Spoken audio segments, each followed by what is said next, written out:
There are men who live their lives loudly, who wear their hearts on their sleeves and broadcast their feelings to the world without hesitation. And then there is Robert Redford, a man who spent nearly 9 decades keeping the most important chapters of his heart locked away behind blue eyes that have seen more of life than most people could ever imagine. 4 generations, audiences fell in love with him on screen. They watched him ride horses across sunlit plains, outsmart governments, charm women, and save the world in ways both grand and quiet. But the real Robert Redford, the one beneath the golden hair and the easy smile, has always been harder to reach. That is, until now. At 88 years old, with the kind of perspective that only comes from a life fully and honestly lived, Robert Redford has finally begun to let people in. What he has shared is not the polished story of a Hollywood legend. It is something far more human, far more tender, and far more heartbreaking than anything he ever performed on camera. To understand what Robert Redford confessed about love, you first have to understand where he came from, because his beginnings shaped everything that followed.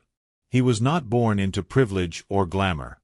He grew up in a modest, working-class household in Santa Monica, California, the son of an accountant father and a warm, steady mother who kept the family grounded. The neighborhood was simple. The expectations were ordinary. Nobody looked at young Robert Redford and saw a future movie star. What they saw instead was a restless boy who could never quite sit still in a classroom but who could lose himself completely in a paintbrush, a tennis racket, or the open sky above the California coast. He was, by his own admission, a poor student. School felt like a cage to him, and he rattled against its bars constantly. When he eventually made his way to the University of Colorado, things did not improve. The freedom of college only deepened his restlessness. He began drinking more than he should have, his grades suffered, and eventually the university made the decision for him. He lost his scholarship and was asked to leave. For some young men, that kind of failure becomes a defining wound that never heals. For Redford, it became a doorway. With nothing tying him down and a spirit that refused to be extinguished, he did what dreamers have always done when the world feels too small. He left. He traveled through Europe, wandering through France, Spain, and Italy with very little money but an enormous hunger for experience. He sketched. He painted.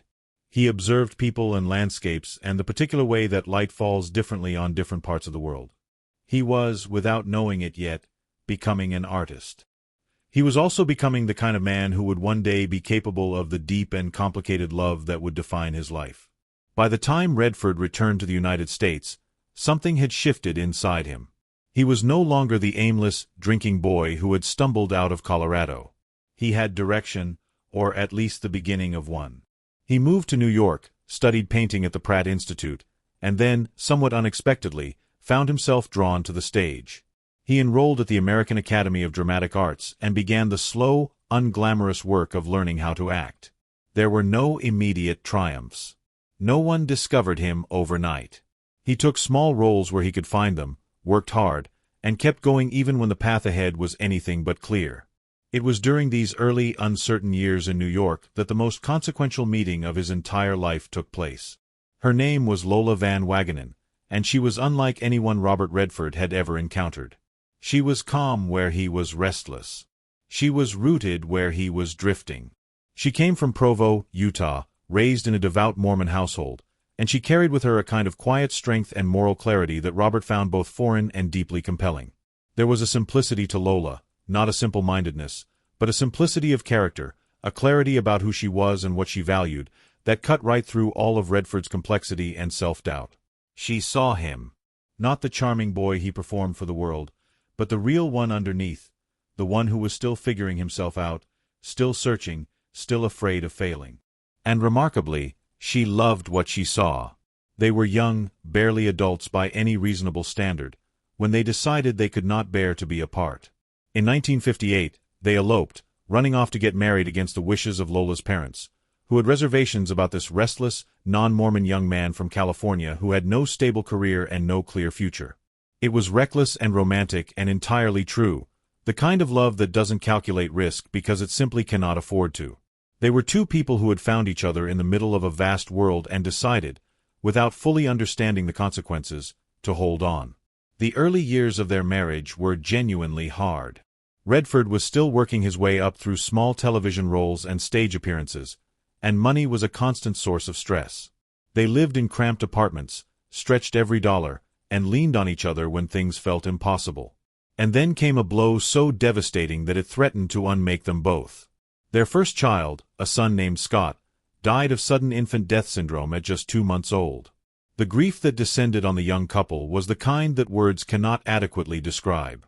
It is one thing to struggle financially or professionally. It is another thing entirely to hold your child and then lose him. Redford has spoken carefully about this loss over the years, never with the easy catharsis that interviewers sometimes hope for, but with a measured, deep sadness that makes clear the wound never fully closed. He has said that the loss of Scott changed him, that it put a permanent shadow at the edge of even his brightest moments, and that Lola's strength during that unbearable time revealed to him exactly who she was. In the years that followed, Redford's career began its long, remarkable ascent. His Broadway breakthrough came in 1963 with Barefoot in the Park, where his natural charm and easy physicality made audiences take notice immediately. Television work followed, then film roles, and then the moment that transformed everything. Butch Cassidy and the Sundance Kid, released in 1969, made Robert Redford a star in the fullest sense of the word. His partnership with Paul Newman was electric, their chemistry crackling through every scene, and suddenly the working-class kid from Santa Monica was one of the most recognizable faces on the planet. The fame came fast and it came overwhelming, and like most overwhelming things, it brought complications that no one had entirely prepared for. The cruelest irony of extraordinary success in the entertainment industry is that it demands the very time and presence that the people who love you need most. As Redford's career exploded through the 1970s, he was increasingly away, on location for months at a time, consumed by the work, by the ambition, by the relentless forward momentum of a career at its peak. Lola was at home in Utah, raising their children, managing the household, being the steady anchor that the family needed while her husband chased a destiny that was pulling him further and further from the domestic life they had built together. He has reflected on this period with a candor that is at times almost painful to witness. He has said that he was too focused on his career, that he let the drive to succeed pull him away from the people who deserved his attention most, and that he carries the weight of those choices still. What makes Redford's eventual confession so emotionally powerful is the honesty with which he examines his own failings. It would have been easy, at 88, to look back and paint a portrait of a perfect romance tragically ended by the pressures of fame. But that is not what he has done. Instead, he has acknowledged his own role in the unraveling of his marriage, his absences, his ambition, his tendency to put the work ahead of the relationship. It is the kind of self-reckoning that takes decades to arrive at, and it carries with it both the sadness of regret and the quiet dignity of a man who has finally made peace with his own imperfections. Despite the growing strains, Redford and Lola shared 27 years of marriage and created something together that extended far beyond their personal relationship. It was Lola who encouraged Robert's vision for what would become the Sundance Film Festival, that extraordinary institution that transformed American independent cinema and gave voice to generations of filmmakers who might otherwise never have been heard. She believed in the idea before it was anything more than a dream, and her encouragement gave him the confidence to pursue it. When people today watch the careers that Sundance helped launch, when they follow the films and the voices that emerged from that festival over the decades, they are in some quiet way witnessing the legacy of Lola Van Wagenen's faith in her husband's vision. Their divorce in 1985 was not the explosive, bitter ending that tabloids prefer. It was something more sorrowful and more complicated than that.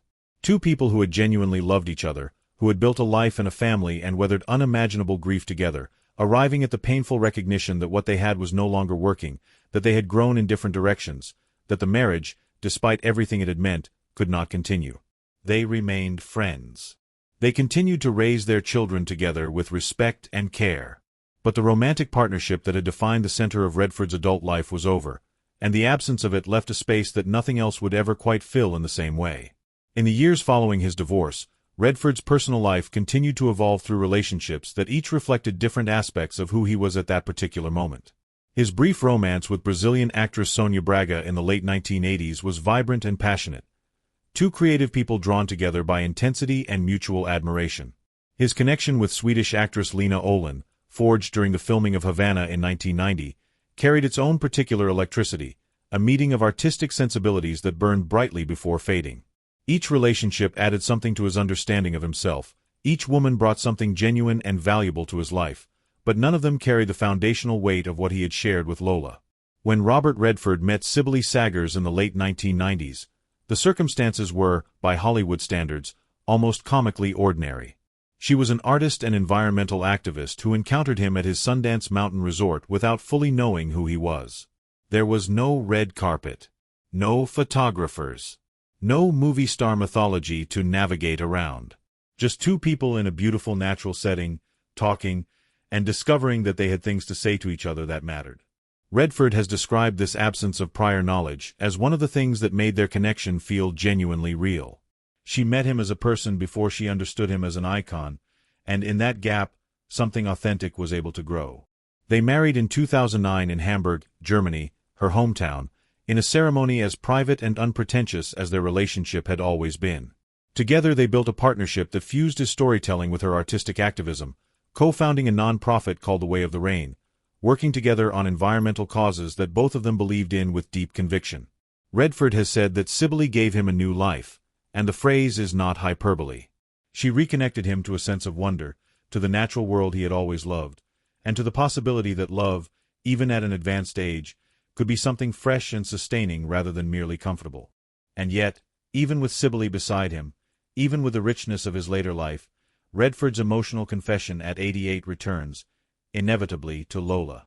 Not as a betrayal of what he has found with Sibylle, but as an honest accounting of what shaped him most deeply.